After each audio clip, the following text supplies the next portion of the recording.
না না এটাতে স্যার হ্যাঁ ওই জায়গাটা আম গাছ তো গোড়াটাকে শক্ত করে দাও দিয়ে জল দিয়ে দাও এই ঘাসটা করোনার সময় করতে পারো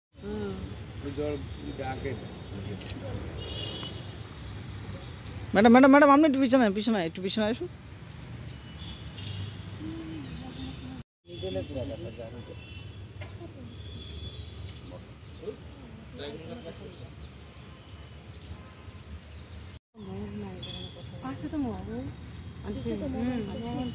ঠিক আছে।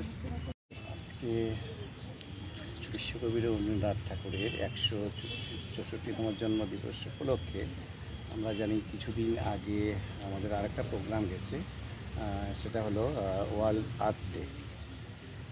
সেই উপলক্ষে আজকের দিনটিকে আমরা বেছে নিয়েছি, কেননা আজকে রবীন্দ্র জয়ন্তী। একটা শুভ দিনে আমরা মেধা অন্বেষা এবং বিদ্যালয়ে অর্থাৎ মহারানী তুলসীবতী স্কুলের এনএসএস ইউনিট এবং ইউপি ক্লাবের উদ্যোগে আজকে বৃক্ষরোপণ কর্মসূচিতে আমাদের মধ্যে উপস্থিত আছেন আমাদের কর্পোরেটর ম্যাডাম রত্না দত্ত মহোদয়া, যিনি আমাদের সঙ্গে সবসময় থাকেন। মনোজ রায় আছেন মেধা অন্বেষার যিনি কর্ণধার।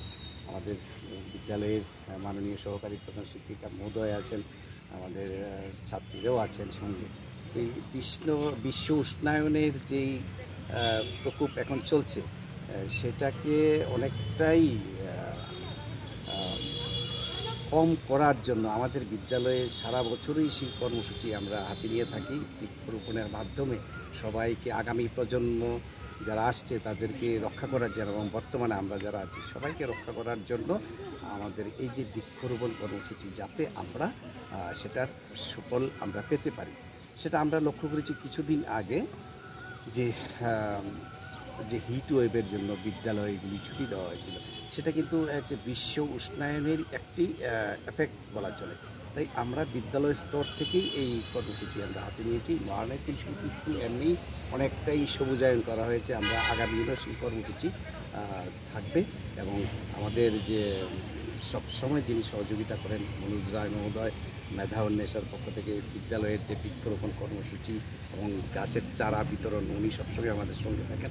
আমরা চাইব মহারানী তুলসীবতী স্কুল একটি মডেল স্কুলে পরিণত হোক, শুধু পড়াশোনায় না, শিক্ষা দীক্ষা অন্যান্য কর্মসূচি যেমন বৃক্ষরোপণ কর্মসূচি, সেটাও আমরা আগামী দিনে অনেকটাই আরও এগিয়ে যাব, এটাই আমাদের লক্ষ্য। সেটা আজকের এই শুভ দিনে বৃক্ষরোপণ কর্মসূচির মধ্যেই আমরা রবীন্দ্রনাথকে আমরা শ্রদ্ধা জানিয়েছি। ধন্যবাদ। Thank you.